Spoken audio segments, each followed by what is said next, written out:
ವಿದ್ಯಾರ್ಥಿಗಳ ವಸತಿ ನಿಲಯದ ಬಳಿ ಕಾಣಿಸಿಕೊಂಡ ಕರಡಿಗಳು. ಕೊಪ್ಪಳ ಜಿಲ್ಲೆಯ ಕುಕನೂರು ತಾಲೂಕಿನ ರಾವಣಕಿ ಗ್ರಾಮದಲ್ಲಿ ಕಾಣಿಸಿಕೊಂಡ ಕರಡಿಗಳು.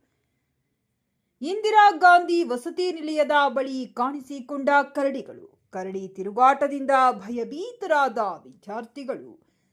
ಕರಡಿಗಳ ಓಡಾಟದ ದೃಶ್ಯ ಮೊಬೈಲ್ನಲ್ಲಿ ಸೆರೆ ಹಿಡಿದ ವಾಹನ ಸವಾರರು. ಗ್ರಾಮದಲ್ಲಿ ಕರಡಿ ಕಾಣಿಸಿಕೊಂಡ ಹಿನ್ನೆಲೆ ಎಚ್ಚರದಿಂದ ಇರಲು ಸೂಚನೆ. ಮೈಕ್ ಮೂಲಕ ಸೂಚನೆ. ಗ್ರಾಮ ಪಂಚಾಯಿತಿ ಸಿಬ್ಬಂದಿಗಳು. ನಿನ್ನೆ ಜಮೀನಿನಲ್ಲಿ ಕೆಲಸ ಮಾಡುವಾಗ ನಾಗಪ್ಪ ಬೆಂಚಳ್ಳಿ ಎಂಬುವರ ಮೇಲೆ ಕರಡಿ ದಾಳಿ ಮಾಡಿತ್ತು. ಇದರ ಬೆನ್ನಲ್ಲೇ ವಸತಿ ನಿಲಯಗಳ ಬಳಿ ಕಾಣಿಸಿಕೊಂಡ ಕರಡಿಗಳು.